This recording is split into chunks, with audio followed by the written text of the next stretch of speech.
Over 200 young prisoners executed in DR Congo. This isn't a dystopian novel. This is real life in the Democratic Republic of Congo. Stay with me as we uncover the horrifying truth behind the mass executions of young prisoners in DR Congo and explore the political, social, and historical forces driving this tragedy. Imagine being a young prisoner, already condemned to the grim realities of incarceration.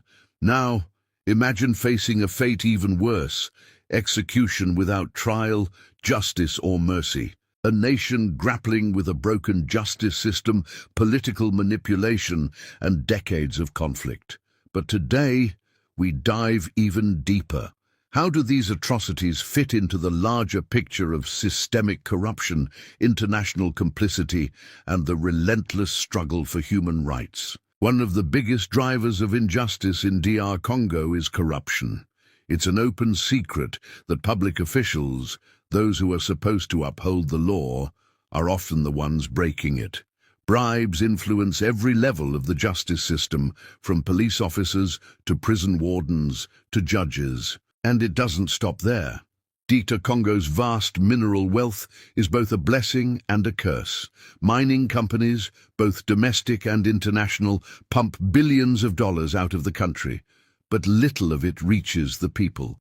Instead, this wealth fuels a corrupt elite who use it to maintain power while ignoring the suffering of ordinary citizens. This latest tragedy, the mass execution of young prisoners, is not an isolated event.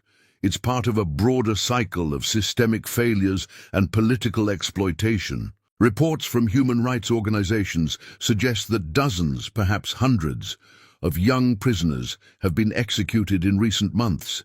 The details are harrowing: summary executions, overcrowded prison conditions, and allegations of state involvement. So, how did we get here? To understand the crisis, we must first look at the Congolese justice system, or lack thereof.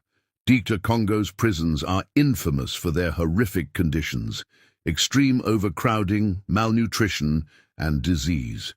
But this isn't just about poor infrastructure. It's about systemic corruption. Judges are often bribed, trials are delayed indefinitely, and for many young prisoners, their incarceration begins with unlawful arrests, sometimes for minor offenses like theft or simply being in the wrong place at the wrong time. These young people become scapegoats, caught in a system that prioritizes power over justice. But why the executions? Why now? Experts point to a chilling possibility: political manipulation. In a nation plagued by conflict, the government faces immense pressure to project strength. These mass executions could be a brutal display of power aimed at silencing dissent and instilling fear. It's not just about internal politics.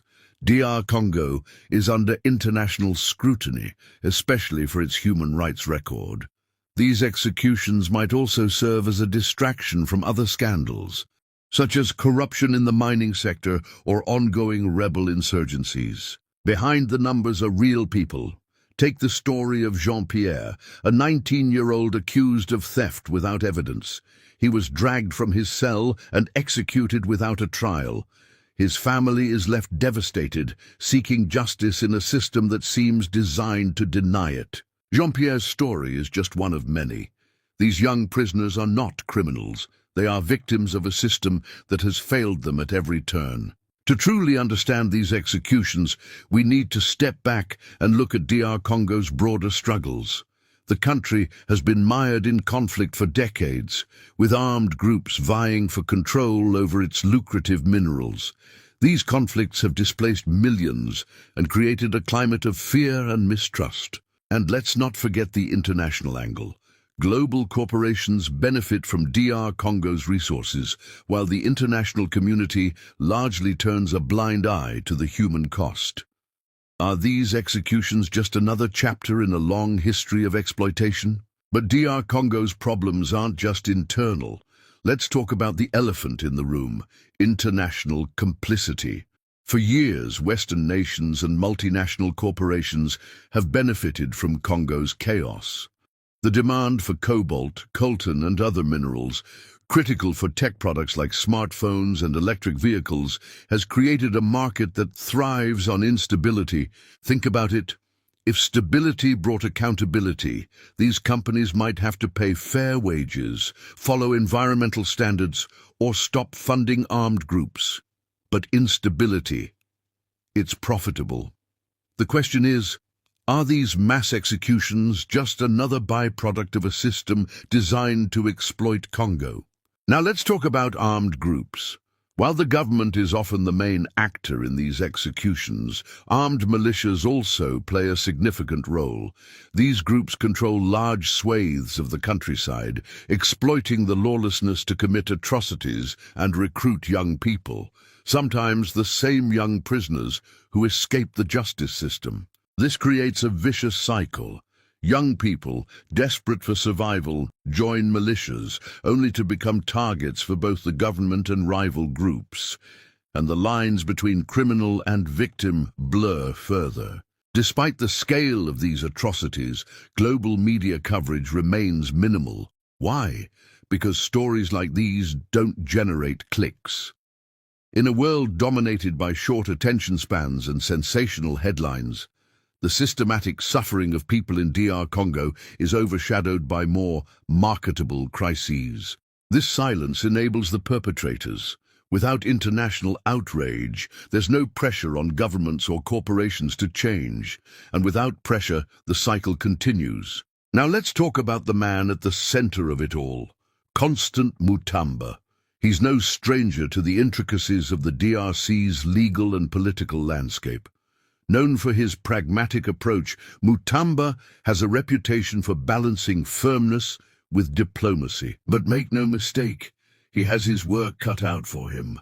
From addressing public skepticism to managing international scrutiny, Mutamba's leadership will be pivotal in navigating the DRC through these choppy waters. When Constant Mutamba has been appointed the new Minister of Justice for the Democratic Republic of the Congo, DRC, following approval by President Felix Tshisekedi. This appointment comes at a critical time for the nation's justice system, as the government intensifies its efforts to address rising instability and insecurity.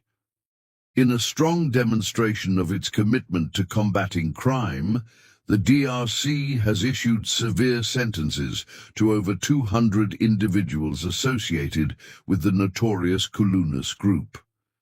These individuals were convicted of grave offenses, including serious human rights violations and acts that endangered public safety in the Kinshasa region. Officials have described the sentences as a reflection of the serious nature of the crimes and part of a broader effort to restore order in a country facing widespread unrest. While some view the government's actions as a necessary step to ensure public safety, they are expected to draw scrutiny from human rights advocates due to global trends against such punitive measures. Mutamba's leadership will be central to implementing justice reforms and strengthening the system as the DRC navigates these complex challenges. This moment isn't just about one man or one group.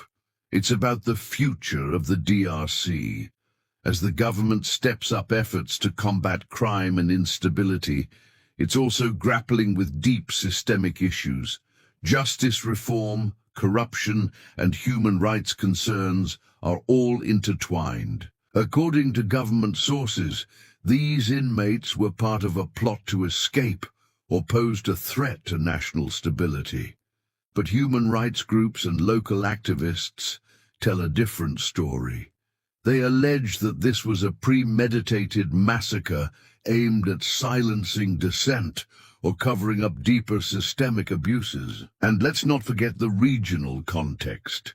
The DRC sits at the heart of Africa with a wealth of resources and strategic importance. Stability here doesn't just impact the Congolese, it matters for the entire continent. The DRC has seen this playbook before. Investigations are announced, blame is deflected, and the world moves on. But will this time be different?